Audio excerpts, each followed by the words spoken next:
Minds on Muscle community, welcome to the Fitness Pro Mentors interview series. If you want to hear some amazing interviews from amazing fitness professionals all over the world, please join our Fitness Pro Mentors private Facebook group. But today, let's make it rain.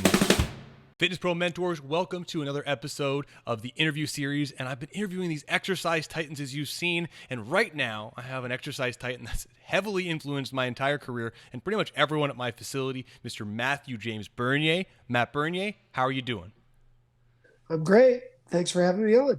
Good. If anyone's watching this now, you'll know we had some technological difficulties just a second ago, so we're kicking this thing off again because honestly, we want to bring you an amazing experience, and Matt has a wealth of information that we're super excited to share with all of you. So, Matt, I think it's no surprise that you've influenced thousands of professionals to learn more about physics, anatomy, muscles, challenge their thought process, learn more about range of motion, and help thousands really, build an amazing career for themselves. And you were a huge part of that influence.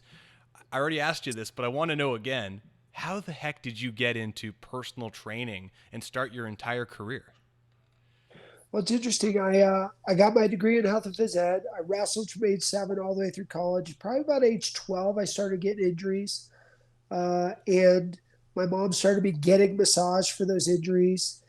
And to add to what I didn't say before, my dad got my brother a weight set when he was like 15. Okay, and my brother used it some, but I used the heck out of that weight set. And, I was already stronger than most in wrestling, but this just helped me a lot. And the only thing I was good at through high school was wrestling and working out. So I got my health and phys ed degree. My grandmother was a teacher. My mom was a teacher. So I thought I'd be a PE teacher and a wrestling coach. And I didn't really like the high school level. The high school level was kind of rough. It's weird. The high school level felt like babysitting, and the elementary level felt like teaching. The elementary level felt like there was stuff you could put in the kids to actually change them. The high school kids, it felt like you were a cheerleader that was babysitting. You had to motivate them to do stuff that they should have been motivated on their own to do. So I got my health and phys ed degree. I couldn't find an elementary PE teaching job. I don't know how it is in Canada, but I think the same lady that taught PE at my elementary school still teaches PE there now. It's the same here. Like, people get those jobs and they never leave. Yeah. And they also don't look like the healthiest people in the world either, which is weird, right? Clipboard, box of donuts, whistle, throw the basketball out. Yeah. There are some good PE teachers out there, but that was my experience. So I got a buddy of mine had the same degree, and he was doing personal training at this community center. And so I started doing personal training there. And there was only like 2 or 3 of us that worked there. And I was making more 3 evenings a week than I was as a full-time teacher. And at that same time, I was going through massage therapy school, and I really liked the massage therapy piece. It was weird because when I went to massage school, I knew I needed a secondary job as a teacher to supplement my income. So I thought massage would be that job. And I got to massage school and I realized I'd never thought about that I actually had to touch people. I was like, I'd only ever gotten massage before. I was like, oh, shoot, I got to touch people. So I went to massage school, got that done in a year and a half. I think it's 3 6-month semesters that we do. And we really went through the body. It was interesting. The massage school I went to, we were moving from this woo-woo-y, smudge the room, crystals, and that stuff's all great, but that just wasn't my route. And we really went to this science-based accredited program where we went through the whole body. We started with the lower body. First semester was lower body, upper body. Then first semester was lower body, second semester was upper body, third semester was trunk and spine and cervical spine. And I went back 6 months after I graduated, and that was really my first teaching gig, was at the massage school. And I taught there for 4 years. And The pay at massage school isn't great. It's like $10 an hour or something like that, or it was back then. But you got to take as many courses as you wanted. So I got to take all these courses. I took all these different connective tissue workshops and deep tissue workshops and sports massage and trigger point therapy and myofascial release. And it was interesting. The majority of it was just really hard smashing, really hard random smashing is what it felt like. Like And, massage smashing? Is that you mean? yeah, not like jujitsu smashing, Right. but, like what I think the majority of the courses that I took, and it'll probably piss off a massage therapist and they'll say, that wasn't my school. This was just my experience. So I'm not trying to upset anybody, but it was just deep, random, hard pushing. And what I realized over time is the more I understood the anatomy and where things were, the more consistent and better result that I got. So, and the more I understand how the body worked and the interrelationships of how things worked, the better things got. And so it just put me on this path. Once I started taking courses at the massage place, and you had asked me about how I got into all the RTS stuff. Well, at the same time, massage and RTS were always, or massage and personal training were always separate for me. I did every combination of mornings of personal training, evenings of massage. Personal training Monday, Wednesday, Friday, massage Tuesday, Thursday, Saturday.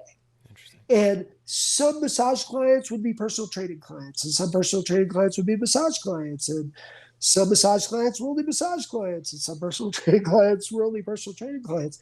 But it was a really good way to have a little bit of both, of helping people with injuries and relax, and also helping them with the strength piece in their body and staying fit and performance and all that stuff. So it was really, really cool. But my first, besides teaching PE, my first foray into teaching like anatomy, I taught in the third semester at the massage school, where I really taught detailed trunk and spine and cervical spine anatomy, which I loved. Like, it was scary when you went through it because you're pushing in the front of necks and sides of necks, and there's all this stuff. And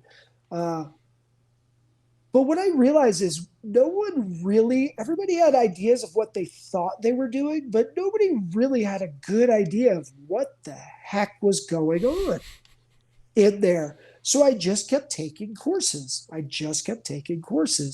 And I was working at the community center doing personal training.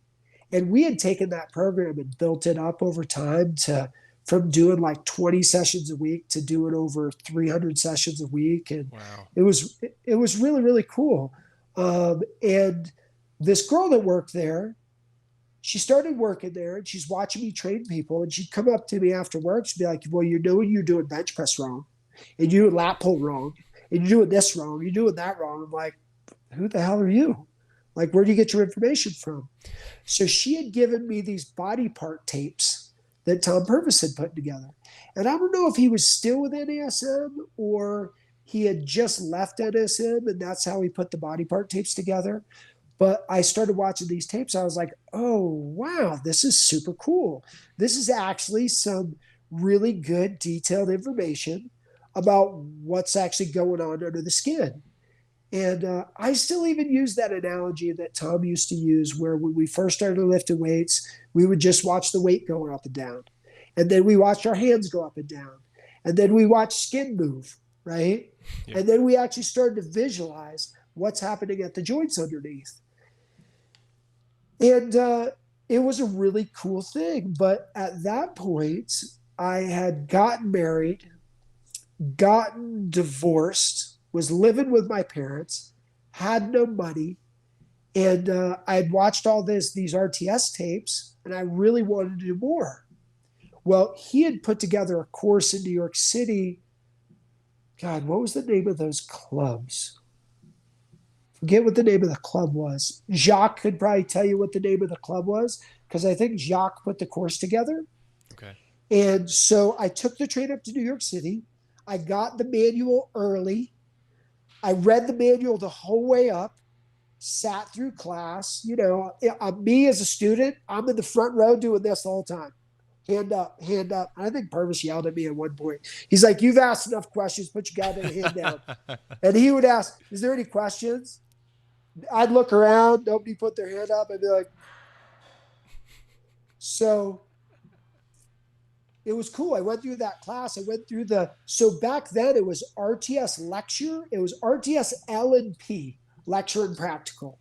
So I took the lecture and man, I came back and I was telling everybody, I was like, this is awesome. This is awesome. I got so like, that's one thing. I get passionate about the stuff I like. I really get passionate about the stuff I like. And I might not be the smartest. I might not have the most information, but I'm pretty good at getting others excited either to learn or to explore or to go further than they currently are. So I think that's probably one of my biggest assets is my passion and my compassion. So I went back up and I took the practical course, and Purvis was starting, or he had just started his Resistance University. And I think he had just changed it to RTS Science. And he had the science, the upper, the lower, and trunk and spine. Dude, this is like over 20 years ago. So it's pretty crazy that I've been in Colorado since 2002. God, I took MAT the year before that. So that's 20 years ago. And I'd been doing RTS for 2 or 3 years prior to that.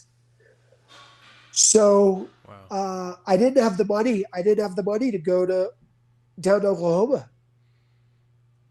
And I talked to my parents about it. They got a credit card. They let me charge the credit card, and I just started paying them back. I was living in their basement. I had no freaking money. I'm going down to Oklahoma, and I'm thinking to myself, I was like, I got to figure out a way to do this and not have to pay. Just like I did through massage school. Like, I got to figure out a way to be a free student, you know? Yeah, no, of course. So he took a group of, so I was going down there, I was taking those courses. I love that stuff. It just changed. It actually gave you something to think about. The body was always still the unknown, right? Everybody's different. Everybody responds to everything different. That was the unknown, but I was a good observer and I had some scientific data, and that was cool. Like, I still have my inertia sticks over here that Purvis gave me to teach RTS lecture and practical that I use with clients all the time. Yeah. Like, I do this thing with clients when I'm trying to get them to realize that they're overdoing it or they're not paying attention as much as they could. And I always ask this question. I was like, what if I said the weight is not the only factor of the resistance when you lift weights? And they're like, what does that sound like to you? They're like, I don't know. And I have them hold the inertia sticks and they spin them. They're like, you have them hold them. You have them go, 5 pounds, 5 pounds. And then they twist them and they go, that one's heavier. I'm like, wait a minute, you just told me they were 5 pounds.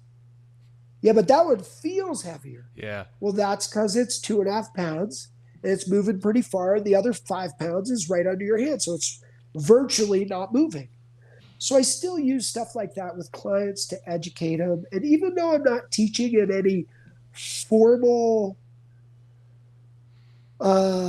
education program, I still feel like an educator. Because all the work you can do with someone, whether it's massage work I do on the table, or whether it's exercise I do with my little freedom trainer out here and bands and all that stuff, the client could just come for that one session. But if I give them tools to think deeper about what it is they're trying to do or choosing to do, then I've made a lifelong change. And that's always the goal, is to impact and affect people so that either they get more excited to take it further than I have or further than they have. Like, you study your ass off, man. You've probably surpassed me in knowledge tenfold. But that's always the goal as a teacher, is to have your students become your teachers. Like one of the first RTS lectures and practicals I taught, Charlie came and took it. And That's awesome. man, that guy is like a freaking, like, to think that that guy ever took a course that I taught, there's no way I'm going to have a tenth of the knowledge that that guy has. But it doesn't mean that I can't be as good a teacher or a better teacher or a better motivator, or, you know, that's what I've realized through this thing is you see these personal trainers that are knowledge less, right? But they're a good friend, they're a good motivator, they show up on time, and the clients like them. Yeah. I wish they had more knowledge. I wish they knew what they were doing. I wish they weren't doing things to put the client at risk. But that's not the only factor in keeping people consistent or motivating people to learn. So I was always pretty aware of where my level was at and how far I was going to take it. I always felt the most comfortable with the anatomy piece, with bones, mechanics, structure, and that's where I think my skill set was at, and it's fun. And I still use all that stuff with clients. I've really gotten into archery over the last Nice. 4 years, and I work really, really closely with my archery coach, and I've taught him a lot about how the shoulder mechanics work, and we've dialed in what we think is going on when somebody does a bad archery shot and a good archery shot, and he wants me to put an exercise program together for archers that we can do online, and Nice. it's been super fun. But the best part is he's been able to problem solve and think through when somebody does have an injury with archery, because he now understands the most important piece of equipment in archery, which is the body. And an archery shot is just a one-handed push, one-handed pull exercise. That's all it is. And you're trying to be as reproducible as possible. The funny thing is all of the issues that we dealt with in the fitness industry, I'm dealing with in the archery industry relative to exercise. It's just like 20 years delayed. Yeah. So Absolutely. this whole mimicking exercises that look like an archery shot, I'm like, well, that doesn't really work, right? You're trying to mimic and build strength with a skill-based thing. All you're going to do is mess up the skill. Of course. But it's where the fitness industry is, right? Or it's where the archery industry is right now. And they use the word functional and, all the stuff that we dealt with over time, but it's kind of fun. Yeah, absolutely. And it's great that you can take that and apply that. And I know you've dived into many worlds. You mean wrestling and jiu-jitsu and applying mechanics to all those worlds. I mean, the more you learn, and that's what I would say I love about the RTS information is however involved you are with it, the thought processes and what you learn about the forces, you can really apply that across many, many different worlds and apply it anywhere. I mean, that's how I turned my little drumming passion into drum mechanics or writing for a magazine, is because I talked about the exact same stuff and they had no idea what I was talking about, but it blew their mind. So how awesome that you're applying it to the archery world, something that you're passionate about. Yeah. The hard part is you have to, what you realize in your knowledge base when you take it to a different world, you almost have to spend a certain amount of time developing language and teaching people the basics, because you start ripping through stuff and you're like, oh, you don't know what a moment arm is. You don't know what a close pack position. Oh, now we got to take a step back and we got to do all this base understanding and base learning, which has been fun again. And it's outside of those people's area of expertise, which takes their defenses down and makes them more open to learn. And it's been super fun. So on that note, I mean, you're getting a ton of comments. Like someone, Mr. Paul Trenner says, a bloody marvelous teacher. So he's a huge fan. We got Hey, Paul. Brad Thorpe, who's saying you're a legend. We got Rob Hazowski saying, what's up, Brandon? What's up, Matt? And then Sam Trott is saying big love to you. So you got a lot of love, man. You're getting lots of Well, comments and fire. legend just means I'm old. Ooh, no, that's vintage. Vintage. You're a legend. You got lots of Well, epic. So I listen. I You said I something am about a year teaching, from I am a year from 50 though. but the good thing is you don't So look it, which is the most important that's part. yeah. And I don't function like it either. Or like I don't know what a 50-year-old's supposed to function like, but I can still hang with 25-year-olds at jujitsu, so it's pretty good. I'm doing okay. You're doing amazing. Now, you said something about teaching and your passion for teaching joints and anatomy, and I know you've gone on to do some amazing things. And there's something I would say for sure is you spoke about like when you teach, you have so much passion that you bring, and it motivates people. But I mean, I would softly argue that it's not that you motivate people. I've seen you do something that a lot of instructors don't do. Is you don't just motivate them; you get them excited to be committed to something. And that idea is like that they see the value of the information you share, that even if they're not motivated to learn it, they spend the time learning the anatomy because they understand the responsibility of that information and how it'll influence their entire career, much like all these people who are commenting here. And I know that all of that led you to become the instructor for the Muscle Activation Techniques internship in its infancy, and really take that information. You were kind of like a gatekeeper of sorts, where you were the person who taught that program. You were flying all over the world, teaching all these different people. I mean, I remember one time you were telling me, I can't remember how many internships, but you were like every weekend you were on a plane, it seemed like, which was crazy. I was 35, probably between 35 and 45 weekends a year I was teaching. It was a lot. It was hard on my family. I viewed it as worth it because I thought I was impacting people, and it was fun. It was good. It was good for the time. And then there became a time where I just needed more time with my family, and there was two people that I needed to impact a lot. And you'll start to realize this as years get older, that the only thing you have is time. Like that's all we have is time. Yeah. And I still have the same passion. I still teach as much.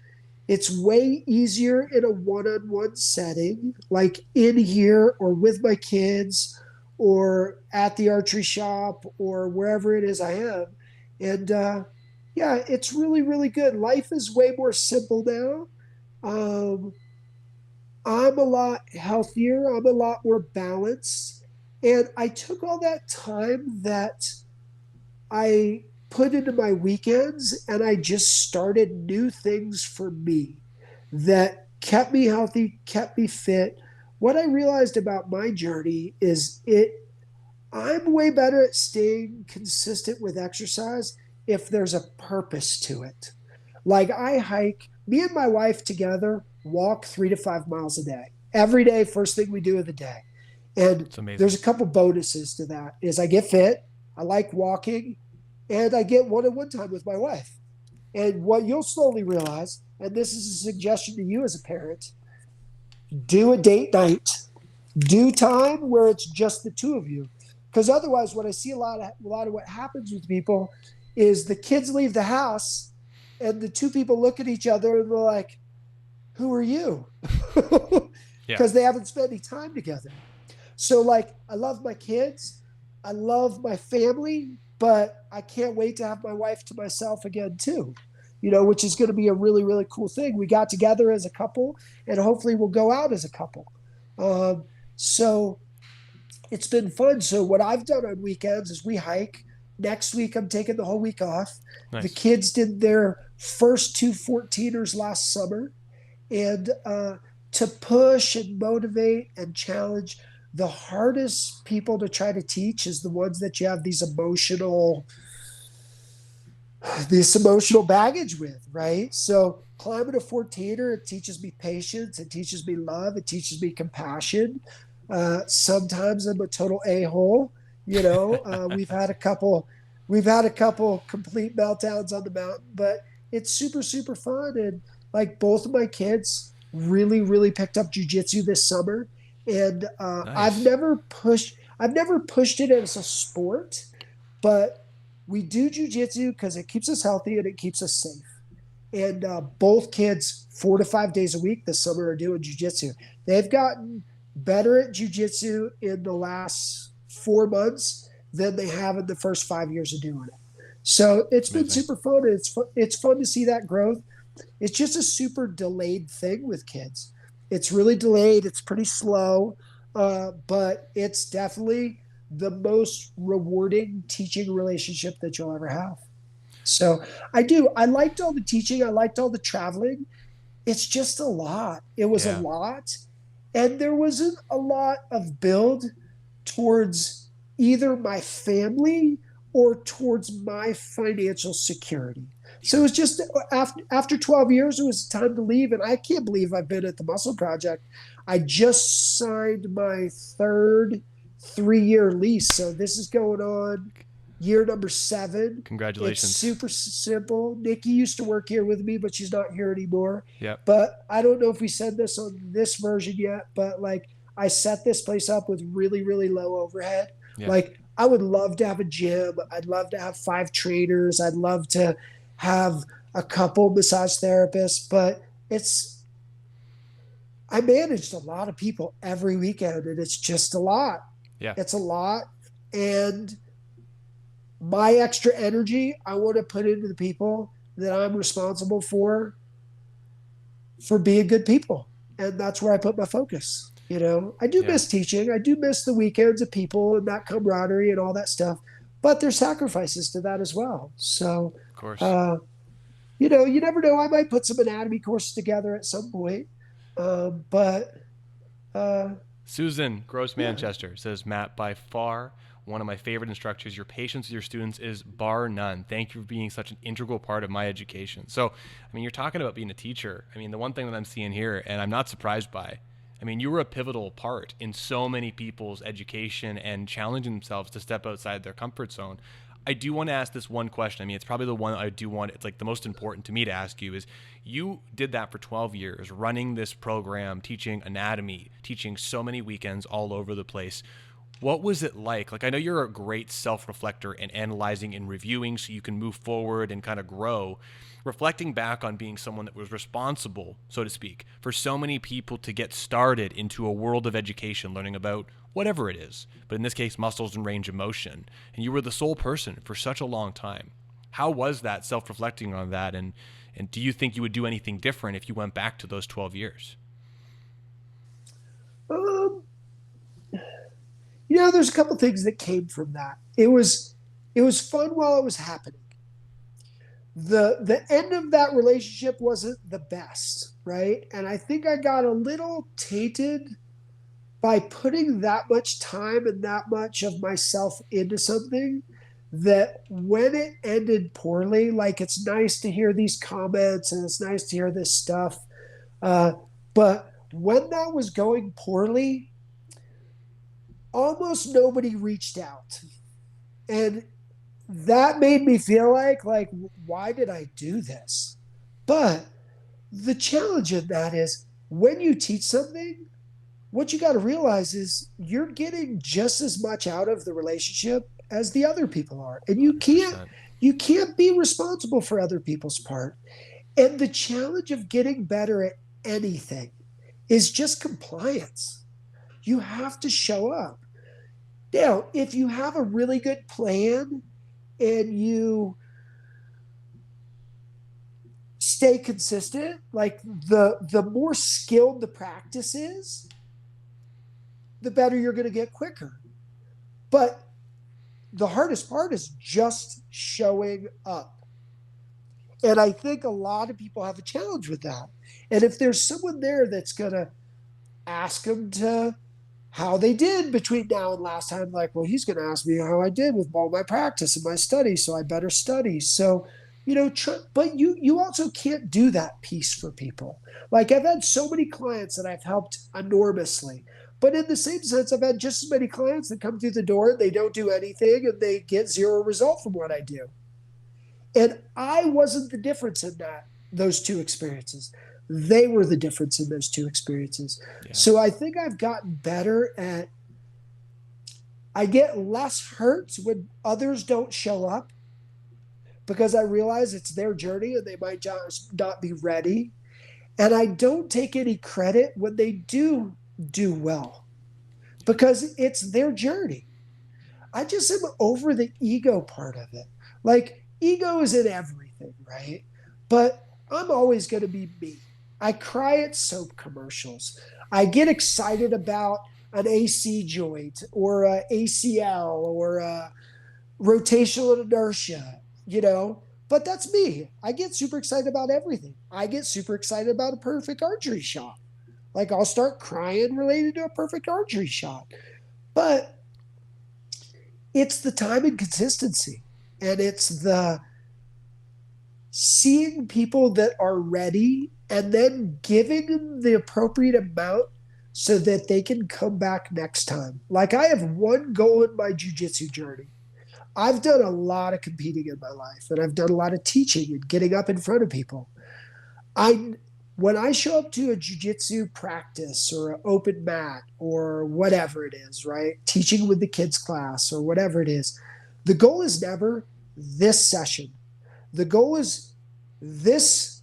In this session, I need to be able to make it to the next session because that's where the value is. So I always just, okay, don't do too much today so you can't come back tomorrow, you know? And I, like, when I was listening back, when you asked me on, I went through and I started to listen to some of your interviews, like with Charlie and with Jacques and with Purvis and with all those guys. And it was really interesting. Like, I listening to those guys, I always pick up these little tidbits. And Charlie was talking about his Lyme disease study and how they kept people at that 2 range, right? It is perceived exertion chart. Well, this the thing is, when you're successful at something and you can highlight the successes, people are way more likely to stay consistent. But my whole idea of exercise, and a lot of people's idea of exercise when they first started, is we need to go to failure. Well, if every day I show up and I fail, and then I can't do anything for 3 days, it seems ridiculous to me. Yeah. Now, I do have performance-based athletes that need to push themselves to their limits. But that's 3 guys out of 60 to 80 clients that I have. So getting people to realize, like, it's way more to do something that you can do every day than it is to do something. Now, I do see the value in grit. I do see the value in pushing yourself. I do see the value. Like, I love archery. I love hunting. I love a backpack hunt where I carry all my food in, and you know, you're hungry one day and you eat more than you're supposed to, so you got to eat less for 2 or 3 days, and you're suffering a little bit. You don't want to hike up the mountain after that elk. And like, I like the suffering. I like the grit part of that. Yeah. But that can. Oh, we might have just lost. That. There we are. My daughter called, so hopefully she won't call back. So let me send her a message. No problem. So that she doesn't call back. But Matt, I will say, while you're doing that, I mean, I think that's so valuable to say. I mean, I think Charlie McMillan's PEC scale with the people with Lyme's is such a perfect example that 25% effort is enough for people to progress and consistently get stronger with a low amount. Yes. 5 of the same exercises, super low effort. And so if you can translate that to your practice, which, I mean, I know you do with the Muscle Project, I mean, that's absolutely amazing. So, I mean, if you don't, I would love to ask you, I mean, with the Muscle Project, you've managed to juggle, like you alluded to earlier, this kind of extreme of, you know, UFC, high-level professional folks, and concurrently, very sensitive people that just want to keep picking up their grandkids. How do you juggle that? And if you don't mind me asking on top of that, people look up to you from a business end too, because you really are an entrepreneur. Could you recommend anything for people who wanted to try and recreate a version of the Muscle Project? Well, this thing is just have a daily practice. Like, it's super easy for me to run my business because I have a set of spreadsheets that I use. When I see a client, I do session notes with them. I write down everything we do. I write down everything we talk about.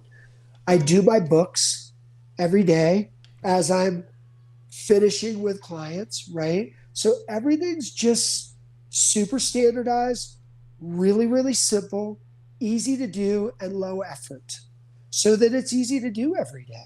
The thing is, don't sell yourself. I think this was the biggest mistake that I made through MAT or through some of the other education programs is selling myself as something other than myself.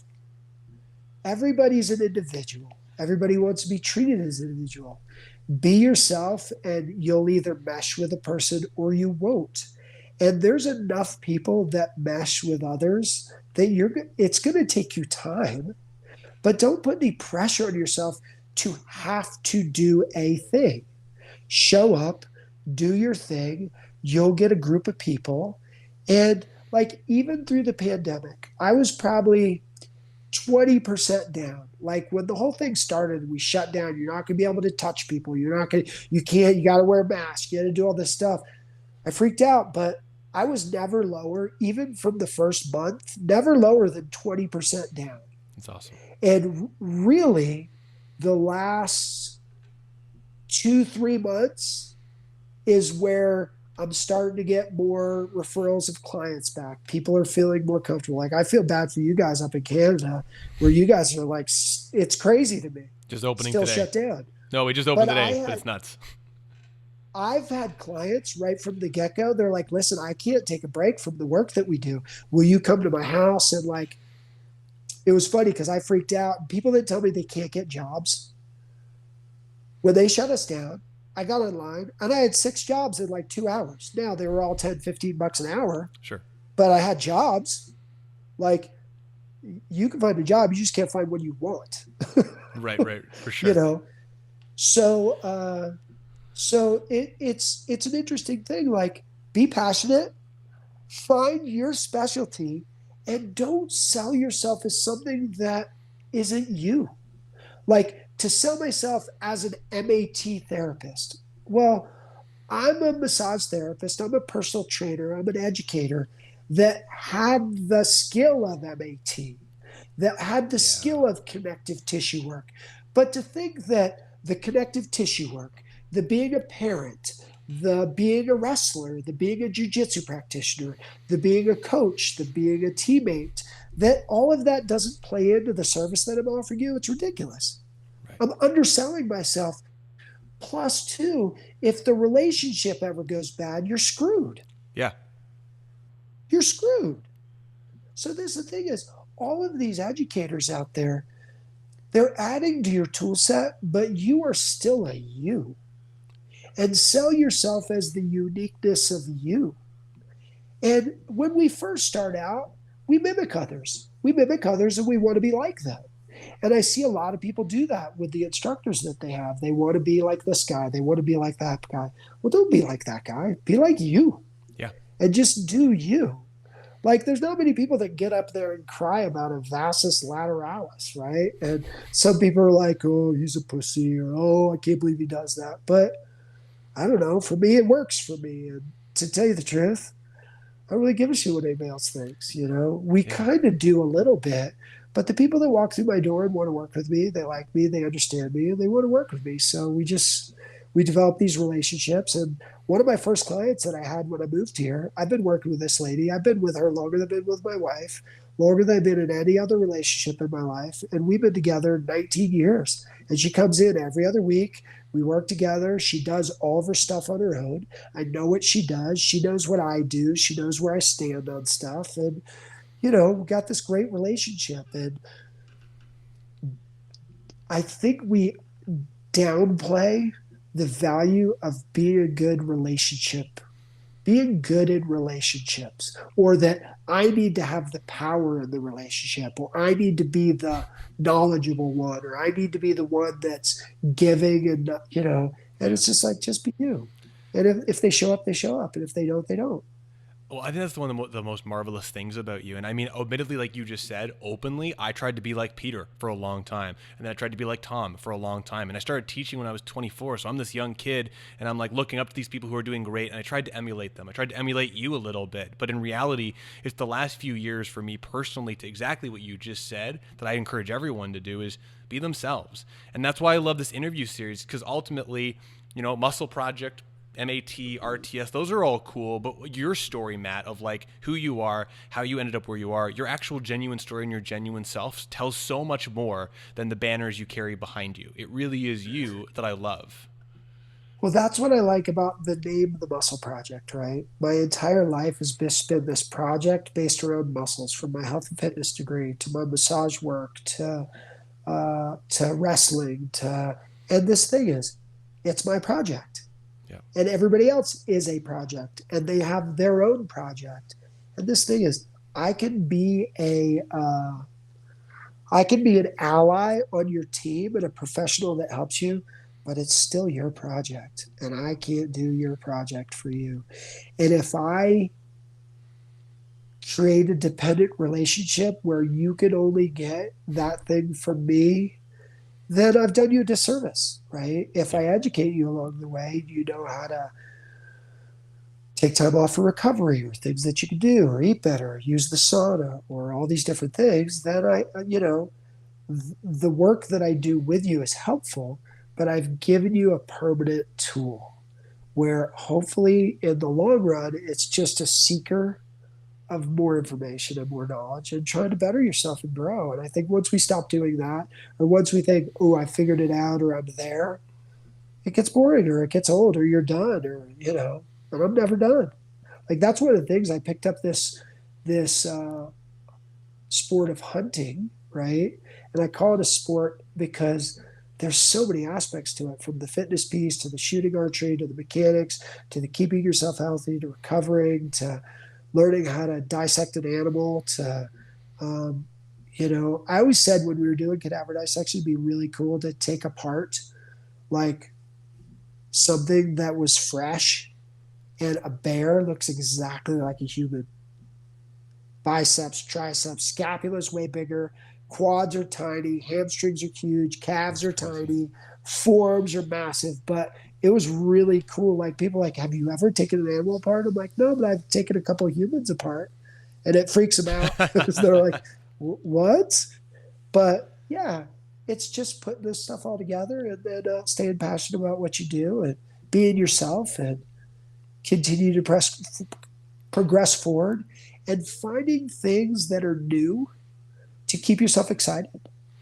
Matt, I think that's a perfect place to put a pin in this, because you just have so much wisdom and so much experience. And I think the thing that I absolutely love about you is that it's not the certifications, not the education, it's not the things you do necessarily that have really motivated people. It's who you are and how you deliver the message of making people think about things differently and giving them the information for them to challenge themselves. And I think that's what I love about seeing all these people comment, is no one's saying certifications. It's not about banners. It's not about the thing. It's about you and how you as a teacher have really revolutionized their world, so they can go on to, I mean, the people that I'm all looking at here are business owners, which is absolutely amazing. Yeah. So I would like to, if no one hasn't said this to you, I want to say personally, thank you for your time and everything you do in this industry and have done and openly will continue to do, because really all these people, including myself and including my entire facility, you're at the providence of that. And it's really not MAT, RTS, the Muscle Project. What is the Muscle Project? But it's really Matt Bernier and who you are that's been that amazing piece. So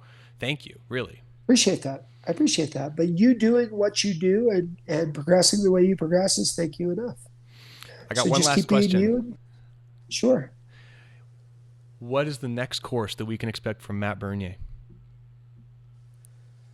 I knew that was going to be all I got is anatomy, brother. That's all I got. So excellent. Something related to anatomy. We just got to find somebody that either wants to host it or wants to put it together. And I got no problem showing up.